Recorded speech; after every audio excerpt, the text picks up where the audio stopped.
যিনি বা যারা জড়িত থাকবেন তিনি বা তারা সকলেই অপরাধী বলে গণ্য হইবেন।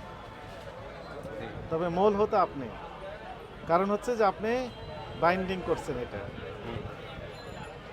আমরা তো গোড়ায় আসছি, আর যিনি বিক্রি করছেন ওনাকে ওনার চোখ চেহারাটা একটু দেখতে চাই।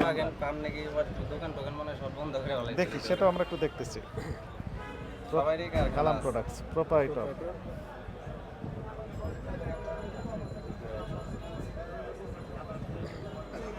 গতদিন লিখে দিছিলাম, আজকেও লিখে দেওয়া লাগে। আমার খেয়াল রাখতে স্মার্টনেস বলে একে। আপনার কন্ট্যাক্ট নাম্বার বলেন। 01 আমার হ্যাঁ 01766 7 না না 017 772 01 772 772 790 0 561 তারপরে মেমোতে দেওয়া আছে।